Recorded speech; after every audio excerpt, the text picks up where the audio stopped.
I'm joined now by Trevor McKintosh, who's associated with Westerhall Estate and the lovely rums that come from Grenada. And it's a particular pleasure to be with him because he is a real Grenadian. And I'm going to ask him first, just give us a little bit of a flavour of what life is like in Grenada and what rum is like in Grenada. Oh, thank you, Neil. Growing up in Grenada as a young boy, I remember sitting at tables and watching my grandfathers and socialites playing dominoes and drinking the good fine rum of Grenada. And they were, back in those days, involved in, sorry to say, in bringing the consignment of the real strong rum aboard the little island of Carriacou, where I'm from. So that was quite an experience of seeing these elderly gentlemen and various other age groups drinking this rum. So I got quite interested in drinking it because in order to put me to sleep, my grandfather would put some rum in my bottle. So Lucky boy. so that was quite interesting, you know. But as I left Grenada and when I was 9 years old and came to London, the habit still continued in various households of the culture of drinking rum. And recently I went back to Grenada and saw some lovely parts of Grenada which has grown so much and become a lot more beautiful in terms of the island aspects of what it's developed into. And the rum culture is growing. It's even grown even better because it's going away from now the local rum shops, and a lot of people now are getting more aware of what rum is about. And you've got some very stylish tourist hotels there now and more sophisticated bars and indeed sophisticated mixologists and cocktail culture coming through. Yes, yes. But I have to say, I love the Grenadian rum shops, and I'm lucky enough to have been to this tiny island of Carriacou. Yeah. And enjoyed rum on that island. But of course, the heritage of rum there, as you say, is for very strong rum, kind of Yes. 60 plus 60, 70%. Proof, yeah.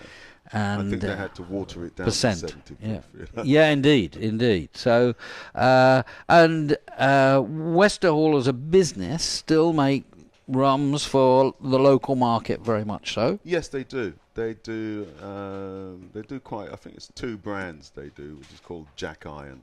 Indeed. That the locals really love, you know. And Jack Iron, I think, started off as a general expression about very strong rum, and they've been able to develop it into a unique part of their range. Yes. And then there's another strong rum brand that they have as well. They have, I think they've developed some more modern expressions. Level 42, Yes, is that one of level yours? 42. I think that's just a light one. A lighter one. Yeah.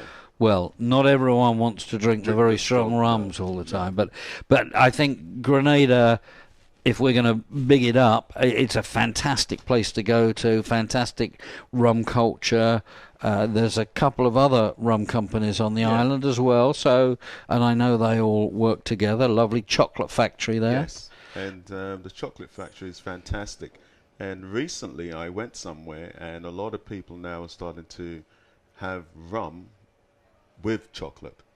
Ah, yes, Which it is a great combination. At the end of a meal, Yes. a nice aged rum and a little bit of that bitter dark chocolate is a great combination. Yes. Let's talk for a moment then about their flagship for our campaign, and certified as an authentic Caribbean rum.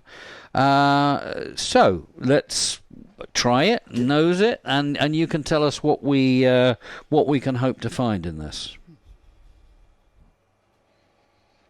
It's got a great aroma to it, hasn't Yes, it? it has, yes. Got a big aroma to it. It's very oaky too. It is, and forgive me if I get this wrong, but I believe this is being represented under a new name, 10XO. Yes, it is.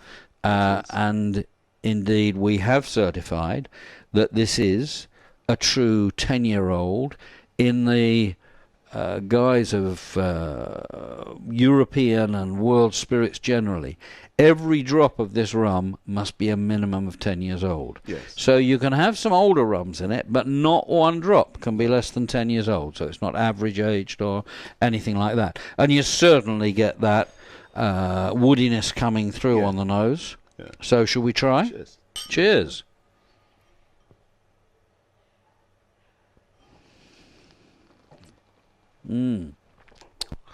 I'm getting some nice dark fruits in that as well. Yes. It is a very spicy tingle on the tongue. Very. Good finish to it. Yeah. Nice balance. Got good body. But it's good body. So a very nice rum. And the estate itself there in Grenada, it has an awful long history, doesn't it? Going back to the 1750s, I think. I think it's one of the oldest. Indeed, it could well be. And of course, the grounds are now laid out as something of a museum to sugar and rum, and they have an old water wheel there. Yeah. So the rum would have been made, the cane crushed on a water powered. Yeah. So there's history that seeps out of the pores of the very land that the estate is on. Yeah, and it's becoming quite a very attractive place for tourism of Grenada. And good. Are you getting some visitors in from cruise ships and the like? Yeah, you're getting quite a lot. Good. Coming in there. Good. Well, let's hope that they spread the word. And Trevor, thank you very much. Yes. I've enjoyed our little chat here. Yes. Thank you for coming along. Long live Westerhall Rum. Long live Westerhall Rum, and cheers, everyone. I urge you to try it. It's a beautifully aged rum. Beautifully aged rum.